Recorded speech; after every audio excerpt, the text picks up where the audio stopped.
So, as you guys probably already know, the Oscar nominees were recently announced. And those of you who have been following my recent videos have probably noticed that I did a reaction video to the Oscar nominations and I was quite pleased. Now, two things to say about this. First, thank you very much for everybody who watched that video, it means a lot. And number two, I've decided that I'm going to try to review all of the movies that were nominated for Best Picture this year. Anybody who, again, has already seen my recent videos has probably noticed that I've done movie reviews of a few of the Oscar nominees for Best Picture. With that being said, I have not reviewed all of them yet because I have not seen all of them yet. But I am one step closer to seeing them all after seeing The Post, directed by Steven Spielberg and starring Meryl Streep and Tom Hanks. The film takes place in the early 1970s, at the time when the Washington Post had to make a very crucial decision, to put it lightly. The people at the Washington Post had gotten their hands on the Pentagon Papers. The Pentagon Papers were top-secret documents by the US government that contained information about the US involvement in the Vietnam War.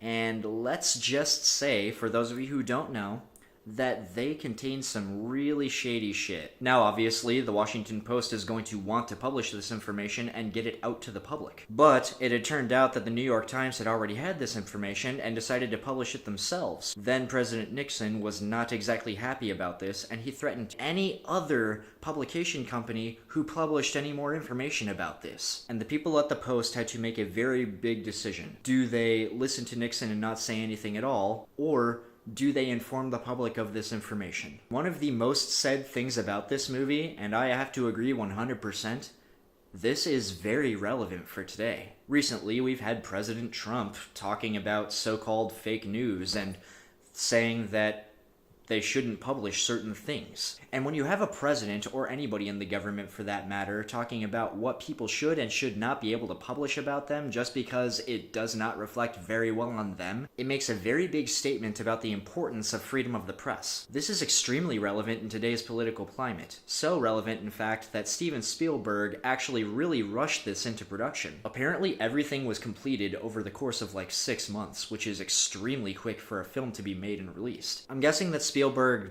probably didn't want to miss this year's Oscar season, but at the same time, I'm thinking he did it just because it matches today's political climate so well. And I think the timing of the film's release is really advantageous to it because of how relevant it is. There are really distinct parallels and really shocking parallels between the movie and things that are happening today. And even not taking into account how fast the film was made, this is pretty good. It's well shot, it's well directed, and it's pretty well put together. And I have to say, it's not exactly shocking that Meryl Streep and Tom Hanks would give good performances, but the film is extremely well acted. Not just by them, but by everybody in the cast. A person who I did not expect to see in the movie was Bob Odenkirk, and he did a very good job in his role. The actors do a really good job of playing around with the smart dialogue in the screenplay. Now, with all of these praises being said about the film, I do have to admit the first half is a little boring. It takes a very long time for the film to actually get to the main point of the plot, which is, do we publish these papers or do we not? But even though the build-up to that is slow, the second half is pretty riveting. It's at this point where the film does a very good job of not painting the ideas of whether or not to publish the Pentagon Papers as distinctly good or distinctly evil. You can understand why certain people would not want these documents to see the light of day and why some people would not want to publish this information, particularly because of some of the ramifications. But you could also understand, and honestly, you can really understand, why you would want to publish this information. And the movie does a really good job of exploring that internal conflict that these people have of, do we publish or do we not? Especially with some revelations of some of the ramifications that could come into play. Now, some people might note some historical inaccuracies, as did I, but I always try to go into a film that is related to history with a grain of salt. I don't try and swallow everything the film says historically whole as fact. Obviously, when you have a historical drama that plays around a particular event that happened, they are going to add some dramatic elements in that didn't exactly happen that way. With that being said, the film does a pretty good job of balancing that line between good drama and good keeping track of history. But again, it might be because of the kinda slow first half, but the movie kind of left me wanting more. And I don't mean in a way that I wanted to keep watching the movie. I mean that I kind of wanted it to explore more. Overall, the movie is good. I liked it. With that being said, I think it's one of those movies that you'd probably only want to watch today, and you'd probably only watch it once.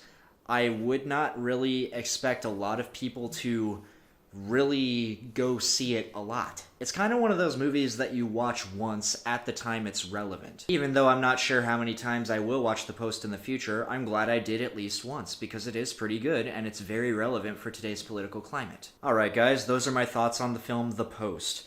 Even though I wouldn't say it's the greatest movie ever made, it's pretty good and extremely relevant for today's political climate, and because of that, I would recommend that you see it at least once. See you again next time, guys, and have a good night.